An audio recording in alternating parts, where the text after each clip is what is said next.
देखिए, इस बार का चुनाव अमीर और गरीब के बीच था। एक तरफ अमीर लोग लगे हुए थे, दूसरे तरफ आम लोग लगे हुए थे, गरीब लोग लगे हुए थे। माननीय प्रधानमंत्री से लेकर के तीन मुख्यमंत्री आए, सभी बड़े लोग आए, लेकिन किसी ने बेगूसराय के मुद्दा को उठाने का काम नहीं किया। मुद्दा विहीन चुनाव था। अरब का अरब ठेका लिया, उनके यहाँ तो विकास जरूर हुआ होगा। जिनके अरब का अरब ठेका हुआ है वो तो विकास उनके घर में नज़र आएगा, लेकिन आम लोगों से पूछिए कि उनके घर में क्या विकास हुआ। गरीब विद्यार्थी, बेरोजगार नौजवान से पूछिए उनके घर में क्या विकास हुआ। मनुष्य जब जिंदा रहता है तो प्राथमिकता है ना कि पहला भोजन चाहिए, दूसरा बस चाहिए, तीसरा मकान चाहिए। ये जीने के लिए प्राथमिकता है। लेकिन भारत सरकार ने अभी तक तय किया कि देश का क्या प्रमुख समस्या है। छोटा समस्या को वो राष्ट्रीय समस्या बनाते हैं, और जो राष्ट्रीय समस्या है उसको दाब देते हैं। राष्ट्रीय समस्या है बेरोजगारी, राष्ट्रीय समस्या है महंगाई, इसकी बात को नहीं होता। मंदिर के नाम पर कीजिए, मस्जिद के नाम पर कीजिए, ये क्या तमाशा है।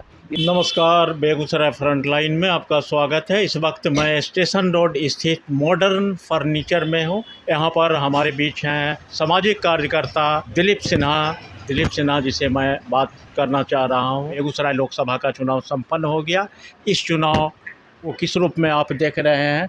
चुनाव पर आपकी क्या राय है, क्या कहेंगे? देखिए, इस बार का चुनाव अमीर और गरीब के बीच था। एक तरफ अमीर लोग लगे हुए थे, दूसरे तरफ आम लोग लगे हुए थे, गरीब लोग लगे हुए थे। तो अमीर और गरीब के बीच की लड़ाई है। फैसला 4 तारीख को आना है। अमीर जीता या गरीब जीता, जनता के बीच फैसला आ जाएगा। चुनाव को हमने भी देखा है पूरे बेगूसराय में। एक तरफ लोग मुद्दा विहीन लोग थे। मुद्दा को हमारे माननीय प्रधानमंत्री जी आए, कोई विकास की मुद्दा की बात नहीं की कि हम बेगूसराय के लिए क्या करेंगे। इन मुद्दों को लेकर बेगूसराय में जादू चला नहीं, मुद्दा की बात ही नहीं हुई। मुद्दा बेगूसराय का मुद्दा जो था, प्रमंडल बनने का मुद्दा था, हवाई जहाज़ उतरने का मुद्दा था, बेगूसराय में एम्स का मुद्दा था, बेगूसराय में मान लीजिए कि काबर झील को विस्तृत पर्यटन स्थल को स्थापित करने का मुद्दा था, बेगूसराय में केंद्रीय विश्वविद्यालय बनाने का मुद्दा था। कोई मुद्दा की बात नहीं हुई। यहाँ के बेरोजगार लोगों को रोजगार की मुद्दा था, या किसान की मुद्दा। यहाँ कोई मुद्दा की बात नहीं हुई। एक तरफ लोग राम के नाम पर वोट मांग रहे थे। मतदान में बहुत देखा गया, मायूसी देखा गया, वोटिंग का प्रतिशत कम हुआ। इस पर आप क्या कहेंगे? देखिए, वोटिंग का परसेंट शहर में ज़रूर कम हुआ है, लेकिन ग्रामीण क्षेत्र में वोटिंग का परसेंट अपेक्षाकृत थोड़ा सा कम हुआ, लेकिन ठीक ठाक रहा। आपके कहने का मुताबिक शहर में उत्साह कम रहा। शहर में देखिए उत्साह कम था। लोग मात्र 51% लोग मतदान किया है, लेकिन इन होल मिला के देखिएगा तो लगभग मतदान बेगूसराय में, बिहार में कई अन्य जिलों का अपेक्षा बेगूसराय। इस चुनाव में क्या आपको नया देखने को मिला? देखिए, नया क्या, हमको नया तो यही हमको दुर्भाग्य लग रहा है। इस चुनाव में मुद्दा विहीन चुनाव हो गया। कोई मुद्दा लेकर के नहीं। माननीय प्रधानमंत्री से लेकर के तीन मुख्यमंत्री आए, सभी बड़े लोग आए, लेकिन किसी ने बेगूसराय के मुद्दा को उठाने का काम नहीं किया। मुद्दा विहीन चुनाव था, और यह बेगूसराय के लिए, भविष्य के लिए बड़ा दुर्भाग्यपूर्ण बात है। परिणाम जनता को देना है। क्या परिणाम आएगा 4 तारीख को हमारे आपके बीच दोनों बीच आएगा। जो भी फैसला आएगा हम लोग उसका स्वागत करेंगे। लोगों का मत ईवीएम मशीन में बंद है। अब 4 जून को फैसला नतीजे आएंगे। क्या लग रहा है इस बार इंडिया महागठबंधन या एनडीए, किसकी जीत होगी? सवाल है कि दोनों पक्ष ने ताकत झोंका है। ताकत दोनों पक्ष का झोंका है। संघर्ष, कड़ा मुकाबला है। कड़ा मुकाबले के बीच लड़ाई है। अमीर और गरीब के बीच की लड़ाई है। उम्मीद है गरीब की जीत होगी। भाजपा प्रत्याशी वोट के लिए हर प्रसार में राष्ट्र स्तर के नेता बेगूसराय पहुँचे तो सही, लेकिन किसी ने बेगूसराय का मुद्दा तो नहीं उठाया, बेगूसराय की बात तो नहीं किया। यहाँ पर हम क्या बोले, सीधे जनता खुद चुनाव लड़ी, जनता खुद मतदान की।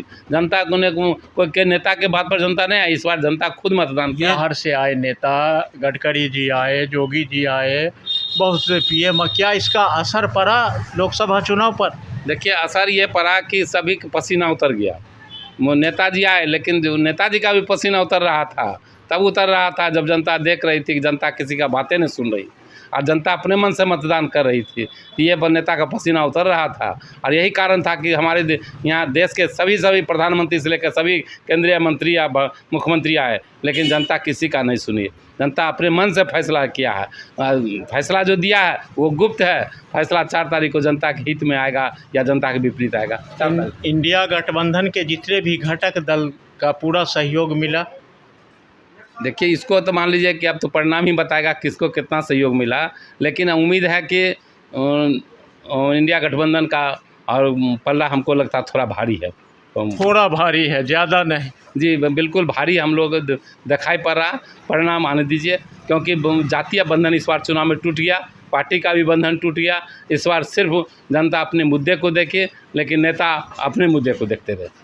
इस बार पूरे अपनी स्वेच्छा से लोगों ने अपने मताधिकार का प्रयोग किया। बिल्कुल स्वेच्छा से मताधिकार का प्रयोग है। नेता अपना मुद्दा लेकर घूम रहे थे, जनता अपनी मुद्दा की बात कर रही थी, लेकिन जनता और नेता में कोई तालमेल नहीं बैठ रहा था। जनता अपने मन से मतदान किया, परिणाम जनता के हिसाब से आएंगे। जनता तो अभी बहुत ही व्याकुल है। जनता तो व्याकुल है, तपती धूप है, परेशानी है।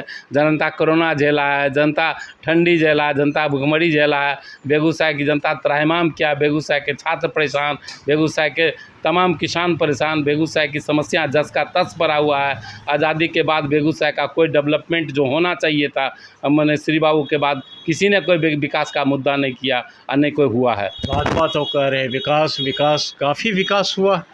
ठीक है, जो अरब का अरब ठेका लिए उनके यहाँ तो विकास ज़रूर हुआ होगा। जिनके अरब का अरब ठेका हुआ है वो तो विकास उनके घर में नज़र आएगा। लेकिन आम लोगों से पूछिए कि उनके घर में क्या विकास हुआ।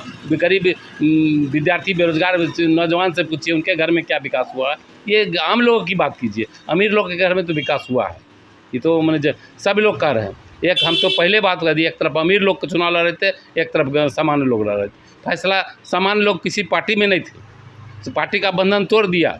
आप देखें कि मान लीजिए कि लाखों का वीडियो हमने देखा कि लोग कहा कि नहीं हम गठबंधन को वोट देंगे, अवधेश राय को देंगे। कहाँ पार्टी गए बात की, जाति की बात कहाँ हुई? पासवान लोग ने कहा कि हम अवधेश राय को वोट दें। कहाँ गठबंधन की बात हुई और कहाँ पार्टी की बात हुई? इसलिए जाति पार्टी इस बार टूट गया। जनता अपने मन से निर्णय लिया, हमको नेता के फैसला पर नहीं जाना, हमको अपना बेगूसराय का भविष्य देखना। इंडिया गठबंधन की गारंटी को लोगों ने स्वीकार किया, क्या कहेंगे इस पर? अब इंडिया गठबंधन जनता खुद, मैं बार बार कह रहा हूँ कि जनता अपने स्वेच्छा से निर्णय, कोई गठबंधन का इंडिया का गठबंधन का निर्णय नहीं, जनता खुद निर्णय लिया कि हमको क्या करना। जनता खुद चाह रही जो बदलाव, हमको खुद निर्णय लेना है और हम बदलाव चाहती थी जो बदल दिए। जो लोग को भटक गए वो लोग भटक गए, जो लोग कहे कि नहीं हमको वही पसंद है, बड़े लोगों की राजनीति पसंद है, वो बड़े लोग के बीच गए। जो आम लोग थे वो जो पसंद किए वो आम लोग के बीच गए। फैसला 4 तारीख को आ जाएगा, आम लोग जीतते हैं या बड़े लोग जीतते हैं। क्या बदलाव जैसे बेगूसराय लोकसभा में की बात हो रही होने की, पूरे देश में हो रहा है कि बेगूसराय में? देखिए, बदलाव का मुहिम तो मैंने पूरे देश में है। पूरे देश में अलग अलग तरह, एक तरफ प्रचार किया जा रहा है कि दिमाग लोग को भटकाने का। अरे भगवान के प्रति किसको आस्था नहीं है? अल्लाह ईश्वर सब लोग मानते हैं, लेकिन ये भटकाने का खेल है। हिंदू मुसलमान, बैकवर्ड फॉरवर्ड, जातिगत बात, सभी भटकाने का खेल है। मुद्दा की बात होना चाहिए पूरे देश में। कहीं भी हम राष्ट्रीय क्या मुद्दा बने, हम कहते हैं कि मैंने हम भोजन करते हैं। मनुष्य जब जिंदा रहता है तो प्राथमिकता है ना कि पहला भोजन चाहिए, दूसरा बस चाहिए, तीसरा मकान चाहिए। ये जीने के लिए प्राथमिकता है। लेकिन भारत सरकार ने अभी तक तय किया कि देश का क्या प्रमुख समस्या है। 1 2 3 तय क्या है कि हमारा देश का सबसे प्रमुख समस्या ये है, हम उसको इस मुद्दा पर, जो छोटा छोटा समस्या को वो राष्ट्रीय समस्या बनाते हैं, और जो राष्ट्रीय समस्या है उसको गौन दाब देते हैं। राष्ट्रीय समस्या है बेरोजगारी, राष्ट्रीय समस्या है महंगाई, इसकी बात को नहीं होता। मंदिर के नाम पर कीजिए, मस्जिद के नाम पर कीजिए, ये क्या तमाशा है? ये जनता को धोखाधड़ी है, जनता के साथ खिलवाड़ कर रहा है। अंग्रेज की तरह फूट डालो और शासन करो की राजनीति हो रहा है, समाज की हित की राजनीति नहीं हो रहा है। हमसे बात कर रहे थे सामाजिक कार्यकर्ता दिलीप सिन्हा। दिलीप सिन्हा ने बड़ी ही बेबाकी से अपनी बात रखी। देखते रहिए बेगूसराय फ्रंटलाइन। मिलते हैं अगली वीडियो में।